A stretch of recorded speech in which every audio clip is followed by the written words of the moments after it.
नगरीय निकाय में चाहे महापौर का चुनाव हो चाहे पार्षद का, ये यहाँ आरक्षण होता है। तो पहले तो अभी हम लोग को देखना है कि आरक्षण में महापौर का जो आरक्षण है वो क्या हो रहा है, और अगर महिला नहीं होता है पुरुष होता है तो स्वाभाविक दावेदारी मेरी रहेगी। महात्मा गांधी वार्ड के पार्षद हैं, जहाँ पर काफ़ी लंबे समय तक कांग्रेस का गढ़ माना जाता रहा है, उस अवैध किले को आप कैसे भेदे, आप थोड़ा बताएं। कि कांग्रेस के पार्षद के कार्यकाल में जो दुर्गति वार्ड के होते रही है, उसके परिणाम स्वरूप वहाँ के कार्यकर्ताओं ने, आम जनता ने मुझे आशीर्वाद प्रदान किया। तो मुझे लगता है कि चुनाव के पूर्व 2-2.5 महीने में जो मैं एक एम लेके चल रहा हूँ इस वार्ड में जो काम करने के लिए, वो हो जाएगा, ऐसा मुझे पूरा उम्मीद है। अपने जोन के अंतर्गत 7 वार्ड आते हैं और 7 वार्ड के आम जनता, विशेषकर महिलाओं से मैं निवेदन करूँगा कि यह जो रायपुर शहर है, ये इसके साफ़ सफाई की जिम्मेदारी न केवल नगर निगम की है बल्कि आम लोगों की भी है। भाई, आप काफ़ी समय से नगर निगम में सेवा कर रहे हैं, आने वाला 6 महीने के बाद में डायरेक्ट पद्धति से मेयर चुनाव होना है। सीनियर पार्षद होने के नाते आपकी कैसी तैयारी चल रही, कैसे दावेदारी आप मेयर के लिए करेंगे?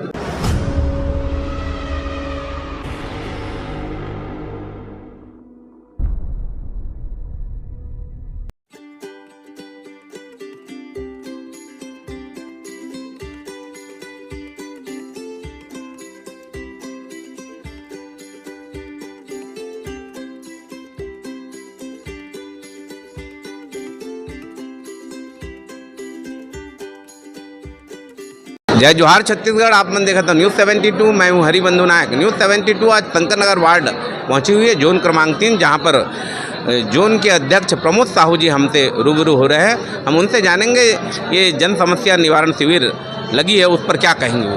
प्रमोद भाई, थोड़ा परिचय देते हुए बताएं। मैं डॉक्टर प्रमोद कुमार साहू भारतीय जनता पार्टी से पार्षद हूँ और जोन 3 का अध्यक्ष हूँ।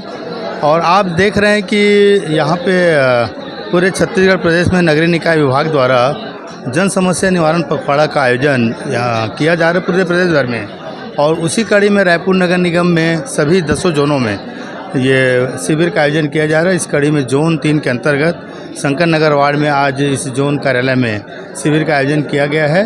और यह देखने को मिल रहा है कि जो शहरी सरकार है, चाहे नगर निगम, जिला प्रशासन, वो आम जनता तक पहुँचे और आम लोगों की जो समस्याएँ हैं, उनके व्यक्तिगत समस्या हो, आयुष्मान कार्ड, राशन कार्ड, मजदूरी कार्ड, आधार कार्ड लिंक करना हो या आधार कार्ड सुधारना हो इत्यादि उनके व्यक्तिगत कार्य। इसके अलावा उनके और भी जो आम समस्या, चाहे सड़क, नाली, प्रतिदिन के कार्य नगर निगम के हैं, उनके भी निवारण का यहाँ पे प्रयास इस शिविर के माध्यम से किया जा रहा है। हम जनरली देखते हैं, शहर में हम घूमते रहते हैं, तो ये जो आयुष्मान कार्ड का लाभ बड़े बड़े हॉस्पिटलों से वो कहते हैं कि इस बीमारी का इलाज आयुष्मान कार्ड के द्वारा नहीं होता है। तो ये कम से कम चिन्हित करना चाहिए कि कौन कौन से बीमारी उस हॉस्पिटल में आयुष्मान कार्ड, क्योंकि 5 लाख रुपए तक का रिस्क कवर करता है। तो इस पर आप क्या कहेंगे, थोड़ा विस्तार से? देखिए, प्राय सभी गंभीर जो बीमारियां हैं और जिनको सर्वाइव करने में आम जनता, गरीब जनता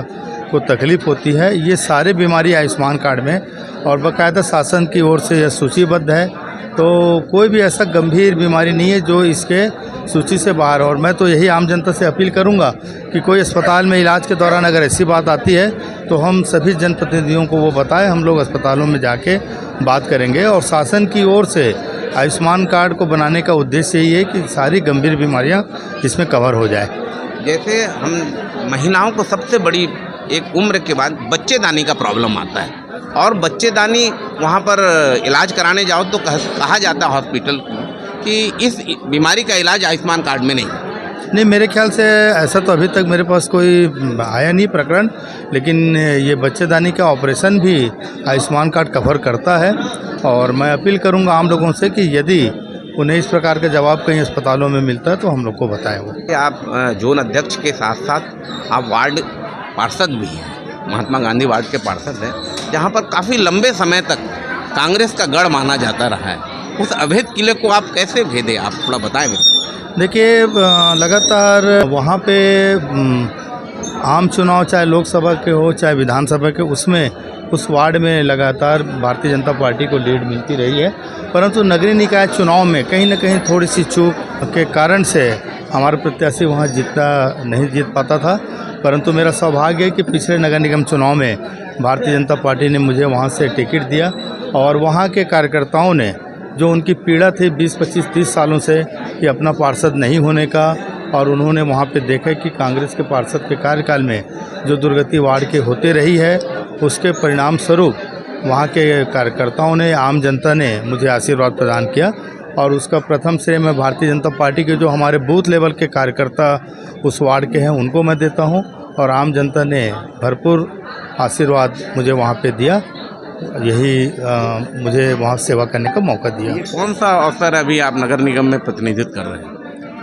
कितने बार के बाद? मैं लगातार 2004 से पार्षद हूँ, यानी कि ये मेरा चौथा कार्यकाल कंप्लीट होने वाला है अभी। आप अपने वार्ड में 4.5 वर्ष होने जा रहे हैं, कितने राशि के वहाँ पर विकास के काम कराए? कौन कौन से प्रमुख काम जो लोगों के ध्यान, जनहित के काम? देखिए, उस वार्ड में मैं जैसे ही पार्षद बना तो कुछ मैंने टारगेट लेके चला कि कामों को एक सूचीबद्ध किया कि कौन से कार्य बहुत प्राथमिकता से करना है। तो वहाँ पे उस महात्मा गांधी वार्ड में एक बहुत पुराना पंडरी तालाब जिसे बोलते हैं, वह तालाब है जो हमेशा गंदगी से रहता था, और वहाँ पे सौंदर्यीकरण मैंने चुनाव के दौरान आम लोगों से वादा किया था और मेरी प्रायोरिटी में थी वह कार्य। और लगभग 50 लाख रुपए स्मार्ट सिटी से माननीय महापौर, माननीय सांसद महोदय जो हमारे सुनील थे, उनके सहयोग से उस कार्य को हम पूरा कर पाएँ। और आप जाके देखेंगे तालाब का स्वरूप पूरा बदला हुआ है।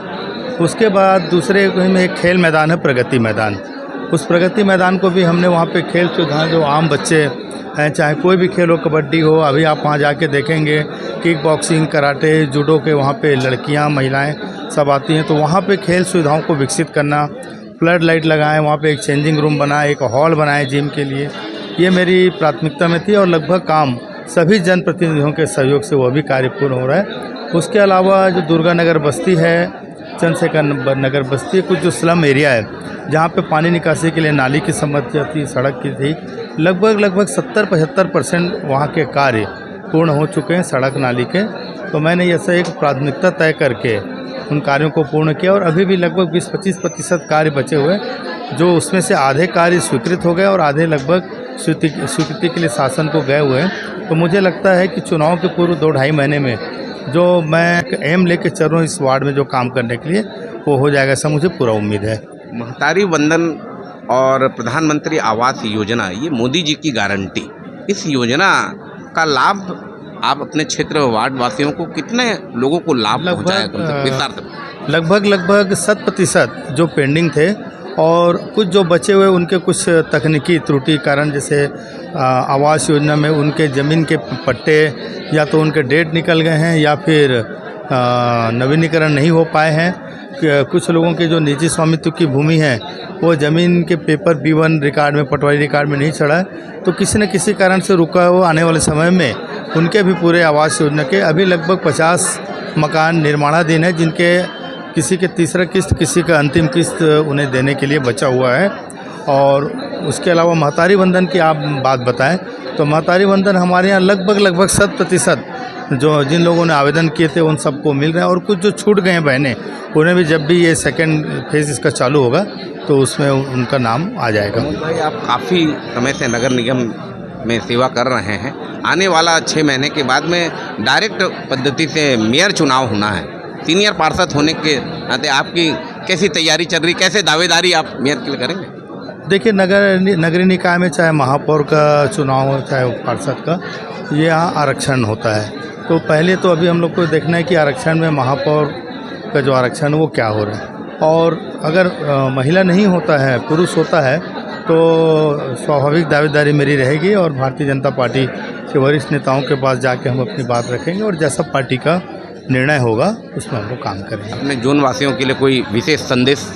अपने जोन के अंतर्गत 7 वार्ड आते हैं और 7 वार्ड के आम जनता, विशेषकर महिलाओं से मैं निवेदन करूंगा कि यह जो रायपुर शहर है, ये इसके साफ़ सफाई की जिम्मेदारी न केवल नगर निगम की है बल्कि आम लोगों की भी है। तो मैं यही निवेदन करूंगा कि जिस प्रकार से हम बाहर, रायपुर के बाहर जाके देखते हैं, वहाँ पे भी स्वच्छता में हम लोग कहीं ना कहीं रैंकिंग में पीछे हो जाते हैं। तो कहीं ना कहीं जब तक आम लोगों का सहयोग इस सफाई के कार्य में नहीं हम लोग को सहयोग मिलेगा, हम लोग अपने उद्देश्य को पूरा नहीं कर पाएंगे। तो मैं यही निवेदन करूंगा कि अभी डोर टू डोर कचरा गाड़ी वार्डों घर घर चलता है, तो सभी माताएं बहनें आम नागरिक सभी अपने घर के कचरे को जिस प्रकार से अपने आंगन को साफ़ रखते हैं वैसे अपने गली मोहल्लों को साफ़ रखें और जो कचरा वो निर्धारित स्थान में दें या जो गाड़ियाँ आती हैं उसमें दें।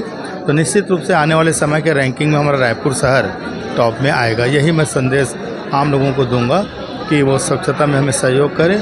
और दूसरा, जल ही जीवन है, वो पानी को बचाने में भी वो हम लोगों को सहयोग करें। यही मैं अपील आम लोगों से आज करता हूँ। ये थे प्रमोद साहू जी, जून 3 के अध्यक्ष भी हैं और महात्मा गांधी वार्ड के काफ़ी सक्रिय पार्षद हैं। 4 बार के नगर निगम में पार्षद रह चुके हैं और समाज के बीच में भी काफ़ी लोकप्रिय हैं, लोगों के बीच में हमेशा उपलब्ध रहते हैं। आप देखते रहे न्यूज़ 72, मैं हूँ हरिबंधु नायक। नमस्कार।